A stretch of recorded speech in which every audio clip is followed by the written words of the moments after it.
when organisations like the Liverpool Philharmonic come into your local school, it can change your life. And I've just been meeting some of the most incredible young people I've ever had the privilege to meet, whose lives have genuinely been changed. The Liverpool Philharmonic, 16 years ago, had the foresight to set up a programme that has enabled a pipeline of really talented young people to come through and make world-class music. And even for those who haven't gone on to be musicians, it's given them the confidence and the grounding and the resilience that they need to thrive for the rest of their lives.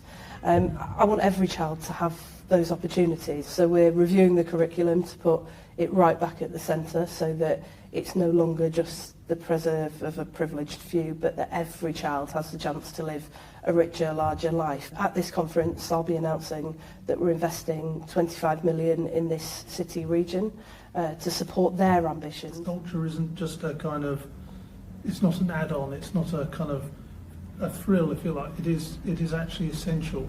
We've lost a lot of things over the last decade, but I think the thing that we've most lost is our sense of self-confidence as a country. We are brilliant at film, TV, music, fashion, arts, galleries, museums. We light up the world, all over the world, and we want every child in this country to have access to them. When you see people like Nigel Farage and him kind of doing a kind of mock version of Doge, does it worry you what would happen to the cultural landscape of this country if they ever did get power? Yeah, I think that Reform have the potential to turn this country into a cultural wasteland, building on the legacy of the Tories, where they erased culture and creativity from classrooms and communities. What you see in Reform is a group of people who are attacking and running down some of the things in this country that we are best at, that we're brilliant at, that we're proud of, and that helps to shape and define what it means to be British. So take the BBC, for example.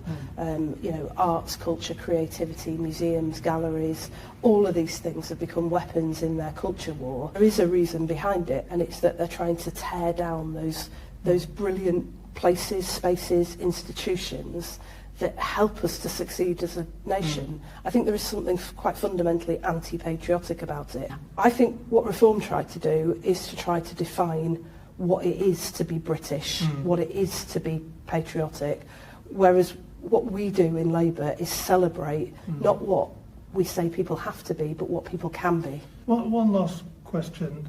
You were out on a broadcast around the morning after the ID cards. Is there any kind of question mark here that you may have actually, not you personally, but the party may have given your opponents a stick to beat you with?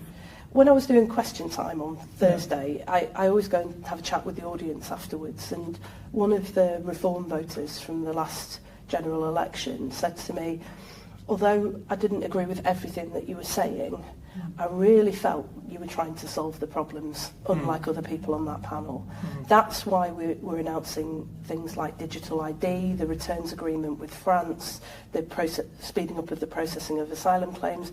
The reason that we're doing all of these things is not just to show people that we're serious about dealing with the things that are impacting their lives, but actually to start making a difference to it and turn that around after a decade and a half of decay and decline.